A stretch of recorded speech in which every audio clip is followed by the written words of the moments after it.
Muito bom. Agora a gente vai continuar e vai falar dessa deformação pensando naquele mesmo quadro, aquele diagrama de tensão que a gente fez. Lembra que a gente, quando coloca um corpo de prova, né, nós falamos isso de tentar comprimir ou tentar tracionar, né? E aí quanto mais tensão a gente fazia, é aquela mesma curva, né, aquele mesmo gráfico, né? Quanto mais tensão eu dava, mais ele deformava ou ele achatava, né? A deformação acontecia, lembram?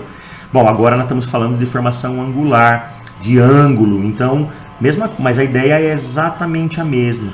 Quanto mais eu faço a minha tensão cisaliante, tensão de corte, né? Eu vou aumentando, veja, mais eu vou tendo um ângulo aqui aumentando, né? Ou seja, aquele ângulo, esse ângulo gama aqui, né? Ou gama sobre 2, que é a soma dos dois lados aqui. Então, quanto mais eu vou dando tração, mais esse ângulo vai aumentando. Eu faço da mesma forma um diagrama, né? De forma que, olha só, também exatamente igual, né? Nós falamos na tensão normal, nós temos então uma região onde isso é linear, ou seja, quanto mais tensão cisaliante eu dou, mais o ângulo aumenta também linearmente, né? Olha só, esse ângulo aqui gama, tá? Ele vai sempre aumentando, 0,01 graus, radianos, né? A gente usa em radianos, 0,02, 0,03, eu vou aumentando isso em radianos proporcionalmente, até um certo ponto, né, onde ela é linear, até um certo ponto que existe, então, uma tensão, né, que entra naquela ideia de escoamento, né, que a gente viu lá. Mas aqui nós estamos falando de deformação, né? Então tem uma tensão de ruptura, enfim, nós temos as mesmas ideias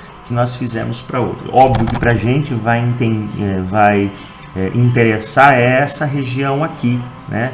Onde é uma região que ele pode voltar ao seu estado natural, ok? Essa é a ideia.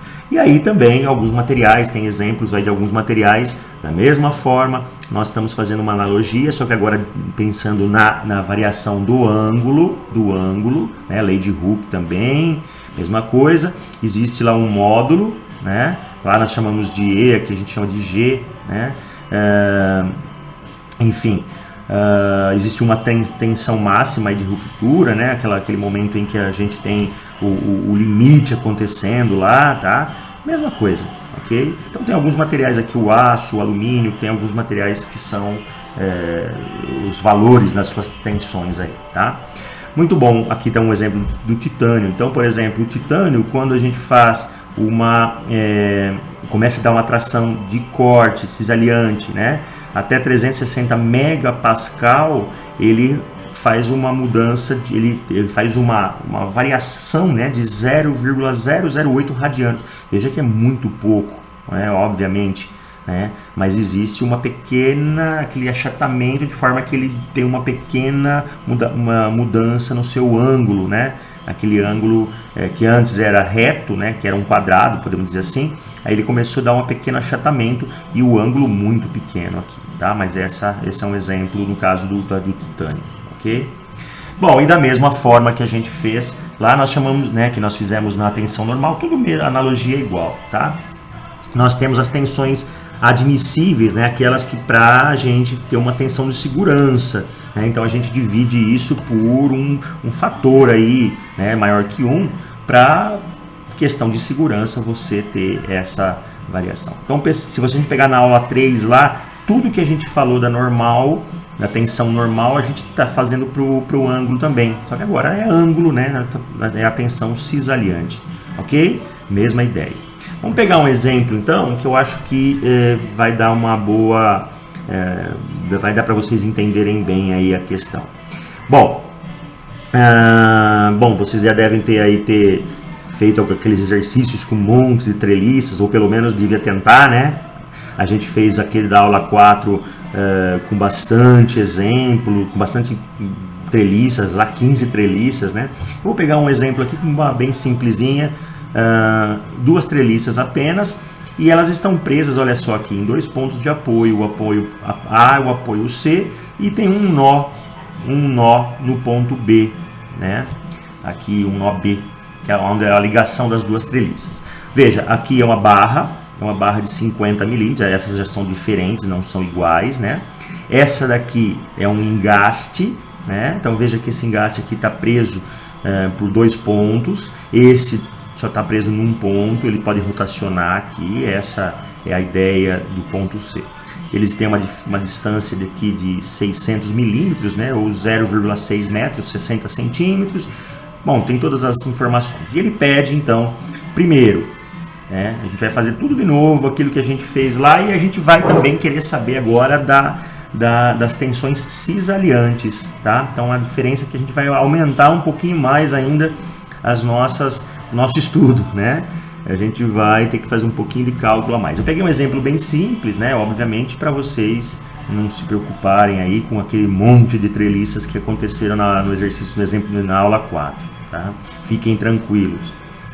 Bom, então ele quer saber as reações, as forças que estão atuando, as tensões normais, seria a letra C, que seria o que a gente fez na aula passada, e agora também as tensões cisaliantes, tá? Então esse é o exemplo. Tá aqui o desenho, eu vou ampliar um pouquinho mais ele para vocês acompanharem bem. Então veja, apoio A, eu tenho está preso em dois lugares, ele está fixo em dois parafusos aqui, uma barra de 50 milímetros.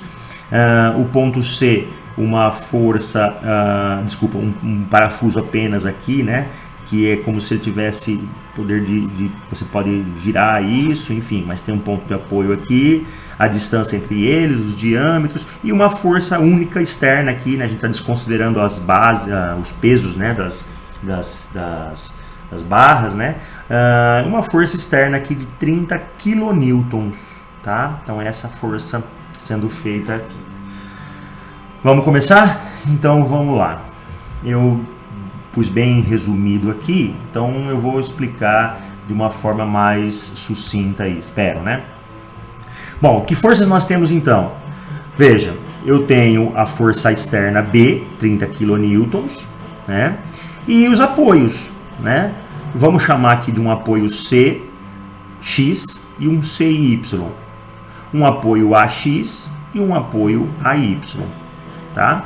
Lembra? Então, primeiro de tudo, vamos ver as forças, se elas estão estáticas. Eu tenho que, né, a primeira lei de Newton tem que se confirmar aqui, tanto para rotacional como para linear, né, Fx, Fy. Eu peguei primeiro aqui, né, primeiro aqui, ó, eu peguei para rotação, tá? Tá aqui o exemplo nesse exercício que eu peguei aqui, já pronto, né? Mas, ó, primeiro momento, então não está tendo rotação. Eu escolhi o ponto C, lembra? Ponto C. Esse ponto C vai ser o meu, aonde vai acontecer uma possível rotação. Mas se tem uma possível rotação, o momento tem que ser zero, porque não está tendo rotação, equilíbrio, né, rotacional. Então o que eu tenho? Ó, já as forças CY, CX, elas já estão em cima do eixo de rotação, ela já cai fora, tá? Então não preciso me preocupar com elas, não existe momento para elas porque a distância é zero. O AY também some. Por quê? Porque ele é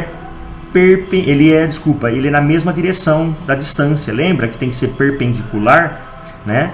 A distância de C, aonde está sendo feito AY? No ponto A.